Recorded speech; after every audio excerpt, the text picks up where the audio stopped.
Go.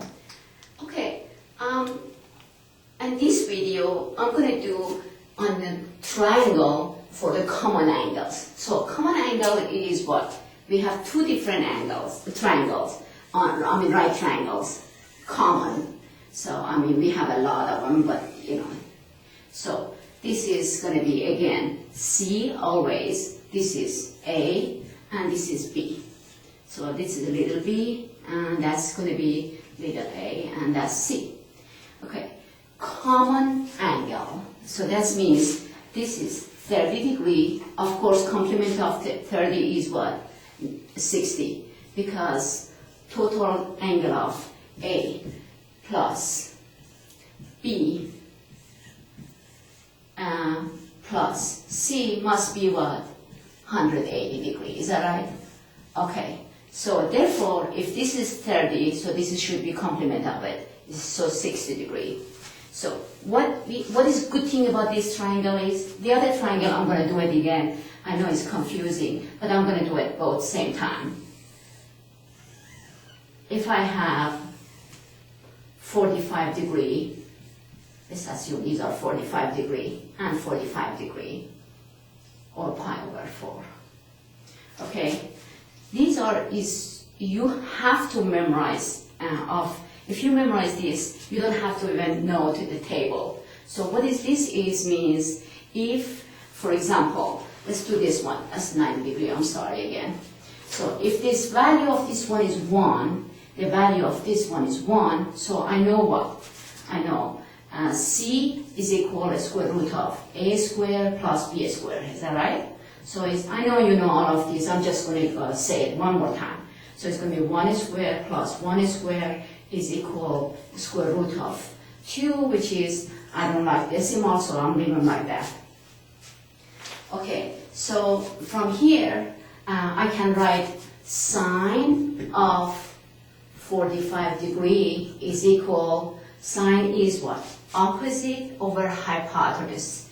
So it's going to be 1 over the square root of 2, which is they don't like the square root in the bottom of fraction, so it's going to be a square root of 2 over 2.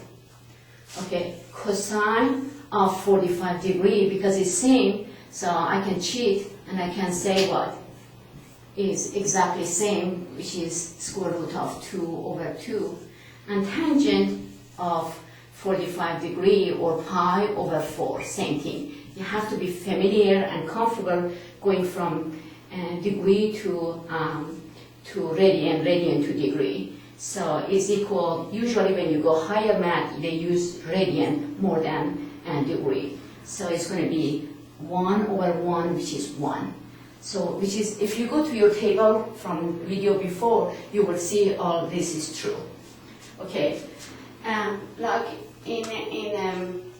so for example, okay, that's too easy. What happens if this is 5 or 10 or something else? So what happens if this is x? So that's going to be another x, and that's going to be square root of 2x. Okay, so, and then the value is still going to be same. For example, if this is 5, this is going to be 5, and that's going to be a square root of 2 times 5. So that's the way you can use the value of this. Okay, let's do, this is, they call them 30-60 degree triangle. Okay, so which is sine of 30 degree or pi over 6 is equal, okay, sine. Okay, so if this is 1, this is going to be 2, and that's going to be, I don't know what is b is going to be. Let's see. Can I do it here? Is it enough space? Okay. No.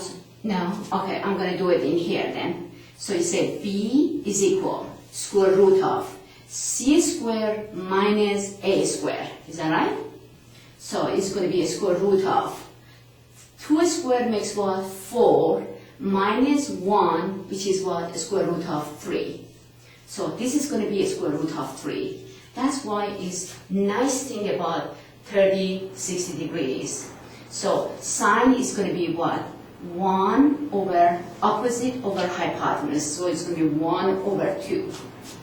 Cosine of 30 degree, or I'm going to write in pi over 6. so you'll be familiar with it, is equal adjacent over hypotenuse. So it's going to be square root of 3 over 2. And tangent, of course, is going to be what?